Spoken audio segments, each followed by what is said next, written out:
Assalomu alaykum, hurmatli talabalar. O'zbekiston tarixi fani bo'yicha navbatdagi ma'ruzamiz Zardushtiylik va Avestoga bag'ishlanadi. Sizlarga yaxshi ma'lumki, islomdan oldingi davrlarda bizning o'rta Markaziy Osiyo, xususan O'zbekiston hududida buddaviylik bilan birgalikda Zardushtiylik e'tiqodi amal qilgan. Zardushtiylik Markaziy Osiyo va Eron xalqlarining qadimgi e'tiqodi bo'lib, u miloddan avvalgi 1-ming-yillikda vujudga kelgan va Eron, Afg'oniston hamda Markaziy Osiyo hududlariga keng tarqalgan. U hozirgi kunda Hindistondagi parslar va Erondagi gabrlar jamoalari orasida saqlanib qolgan.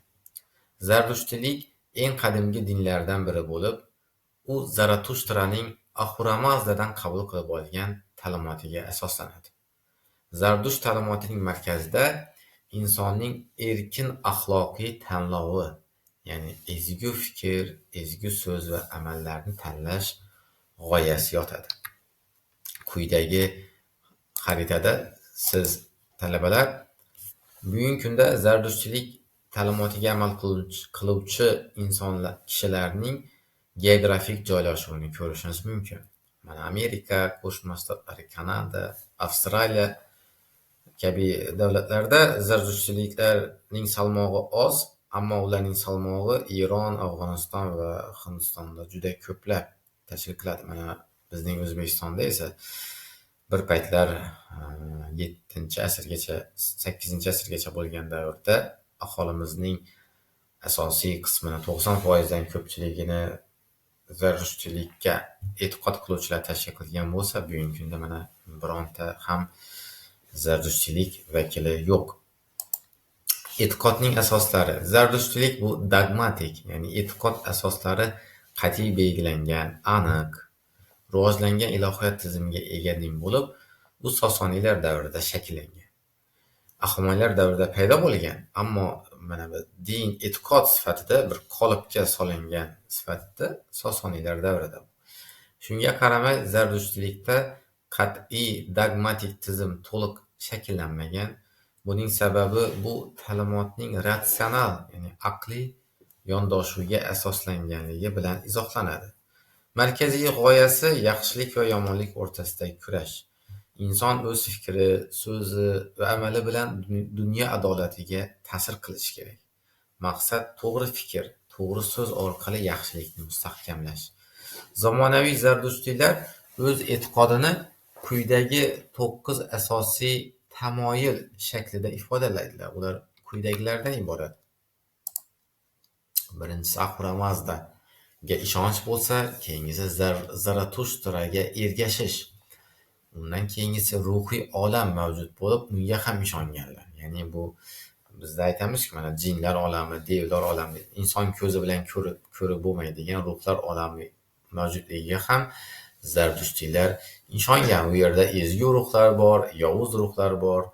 Insonning taqdiri ularning orasidagi tanlovga bog'liq. Va keyingilarni mana bu slaydda ko'rishingiz mumkin. Asha, inson mohiyati, 7 Amashespand, Dadu Dahish, 8-si tabiiy unsurlarning muqaddasligi, yer, suv, olov, havo, o'simlik va hayvonlar muqaddasligi, ular Ahura Mazda yaratgan jonli kuchlar. Ularni albatta Zardushtilar parvarish qilishlari kerak bo'lgan va oxirgisi Frashkart. Bu ta'limotning asoschisi Zaratushtra bo'lib, yunonlar uni Zoroastr deganlar. Ya'ni Zardusht bu yulduzshunos, ya'ni munajjim, yulduzlarning harakatiga qarab insonlarning taqdirini bashorat qilganligi uchun uni Zoroastr deyishgan. Va bu Zardushtilik ta'limoti ham asosan bu koinot ilmi bilan bog'liq bo'lgan. Koinot ilmini o'rganuvchilar bu dinni kohinlari bo'lganlar. O'shaning uchun bizning O'zbekiston hududida, ayniqsa Xorazmda bu matematika fani, fizika fani, bu koinot ilmlari yuksak taraqqiy qilgan. Ana Muhammad ibn Muso al-Xorazmiyning bobosi majusiy bo'lgan, ya'ni Zardushtiy bo'lgan. O'zi esa bilasizlar, algebra fanining asoschisi, matematikaning dahosi hisoblangan. Bu nima bilan bog'liq? Bu Xorazmda islomdan oldin Zardushtlik dini ta'limoti mavjudligidan, bu ta'limot bo'lgandan keyin matematika fani o'shaning uchun, astronomiya fani o'shaning uchun rivojlanganligini bildiradi. O'shaning uchun Xorazm, Buxoro, Samarqanddan ko'plab matematiklar yetishib chiqqan. Zaratustra miloddan avvalgi 7-asrda yashagan. U manbalarda jasur jangchi, chorvador, ya'ni sariq tuya egasi, namunali rahbar sifatida ham tasvirlanadi. Uning da'vati chuqur axloqiy mazmunga ega bo'lgan, u zo'ravonlikni qoralagan, halollikni, poklikni ulug'lagan, Ahuromazdaga ishoninglar degan o'sha zardushtlar orasida. Va shuning bilan birgalikda o'zining jamoasidagi qabila va karapanlar faoliyatini ham tanqid qilgan. Ular zo'ravonlik, axloqsizlik, talonchilik qilganliklari uchun keskin qoralagan. Bu dinning asosiy nimasi, ma'budi Ahura bo'lib, bu Ahura ruhiy va jismoniy olamlarning yaratuvchisi, ezgulik va nur ma'budi deb ishonilgan. O'sha davrdagi Eron va Hind jamiyatida ko'p xudolik hukm surgan bo'lsa-da, bu Zaratustra Ahura yagona xudo sifatida ajratib ko'rsatgan.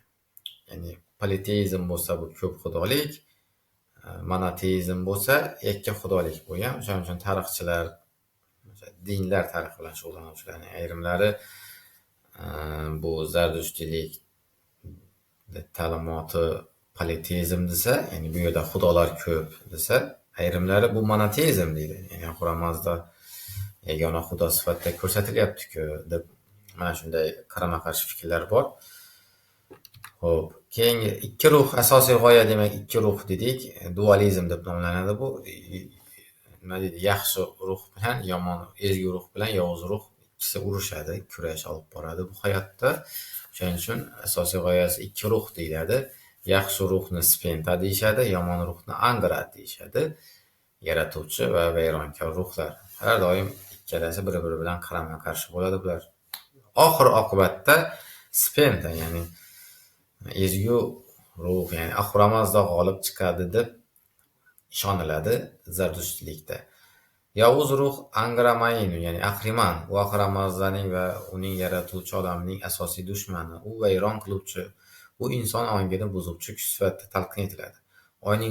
Ongning, aqlning buzilishi esa jamiyatning inqiroziga, butun dunyoning halokatiga olib keladi. Insonning vazifasi nimadan iborat? Bu Spenta Mainyu, ya'ni ezgu yo'ldan borish, o'z hayotida ashani amalga oshirish, ya'ni yaxshi ish qilishi va durujdan voz kechish, yuz o'girish kerak, yolg'ondan, vayronkorlikdan. Mana ko'rib turibsizlar, hurmatli talabalar, hamma dinlarni ham asosida o'sha yaxshilik qilish g'oyasi yotadi.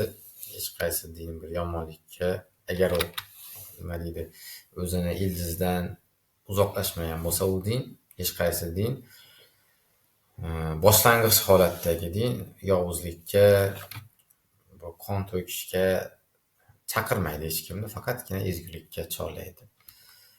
Zardushtning ta'limotida yaxshilik va yomonlikni ifodalovchi ikki ruhning doimiy kurash haqida so'z yuritiladi. U yuqorida ham ta'kidlandi. Uning bu g'oyasi dualistik konsepsiya deyiladi, ya'ni dunyoda yovuzlikning mavjudligini yagona xudoga bo'lgan e'tiqod orqali izohlaydi. Bu ta'limotni gohida erkin tanlov ta'limot dini deb ham atashadi, chunki insonga qo'yib berilgan, xohla bu to'g'ri yo'lni tanla, xohla yovuz yo'lni tanla, bu sening erkin tanloving deb qaralgan. Keyin Zardushtlikda yana bu taqdirga ishonilmagan, inson o'zi tanlaydi, o'zi javob beradi, ya'ni o'zi yaratadi o'zini hayotini degan shunday qarash mavjud bo'lgan. Bu din ta'limotining asosiy o'sha yakka yo'gama kitob Avesto, muqaddas kitob deb qaraladi.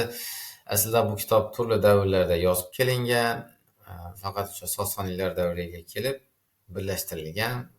Buni madhiyalari shungacha Avesto matnlari ming yillar davomida og'zaki tarzda avloddan avlodga o'tib kelgan, o'sha she'r, madhiya. Bu she'rlarni, madhiyalarni kim saqlagan? Kim bularni muhofaza qilgan? Kim o'qitgan? Ruhoniylar, ya'ni kohinlar. Zardushtiylarning kohinlari bu ta'limotni asosiy qo'riqchilari hisoblangan. So'nggi Sosoniylar davrida taxminan 5-6 asrlarda Avestoni yozib olish uchun maxsus Avesto alifbosi yaratilgan. Bu nima deydi?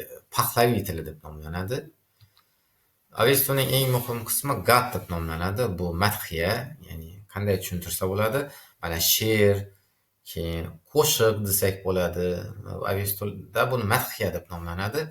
Bu gadlar. Bu yerda nimalar yoziladi bu gadlarda? Avesto bir kitob bo'lsa, uning asosiy qismi gad deb nomlanadi. Gadlarda Zardushtning asosiy g'oyalari, e'tiqod asoslari, masalan, kim yaxshi ish qilsa mukofotlanishi, kim yomon ish qilsa jazolanishi haqida so'z borladi. Masalan, kim suvni ifloslantirsa, tuproqni yoki kim tabiatga aziyat keltirsa, kim yolg'on so'zlasa, u qanchadir o'sha nima deydi, qamchi bilan urilishigacha belgilab berilgan, yozilgan. Ramzlar, asosiy ramz olov, poklik ramzi. Oq libos esa belbog'i bilan birgalikda bu e'tiqod va poklik belgisi bo'lgan. O'shaning uchun Zardusht hamma o'sha suratlarda, zamonaviy suratlarda oq libosda tasvirlanadi.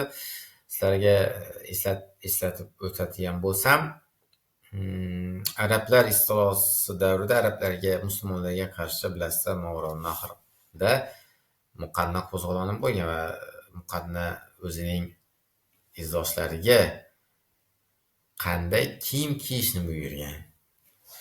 Oq libosni. O'shaning uchun Muqanna qo'zg'olonining yana bir nomi oq kiyimlilar qo'zg'oloni deb nomlanadi. Nimaga oq kiyim kiydirgan desa, Muqanna ham Zardusht ta'limotining izdoshi bo'lgan, Zardushtning muxlisi bo'lgan. Uni izdoshi bo'lgan, o'zini ta'limotini yaratgan. Uni asosi Zardushtiylik. Demak, katta ehtimollik bilan o'shaning uchun ham o'zining izdoshlariga, qo'zg'olonchilariga oq libos kiyishni buyurgan bo'lishi mumkin. U Muqannaning ko'p g'oyalari, o'sha 99 desak ham bo'ladi, 90% bu Zardushtli g'oyalari bilan mos keladi. Tarixiy taraqqiyoti. Bu ta'limot Ahomiylar davrida paydo bo'lgan, davlat dini bo'lgan, Sosoniylar davrida rivojlangan, asosiy qolipga solingan, arablar istilosi davrida esa zaiflashgan. Bugungi holati taxminan Zardushtiylarning bu yer yuzidagi soni 130 ming atrofida bo'lib, ko'pchiligi Hindiston, Eron va Pokistonda yashaydi. Hurmatli talabalar, bunga qo'shimcha qilib aytishimiz mumkin.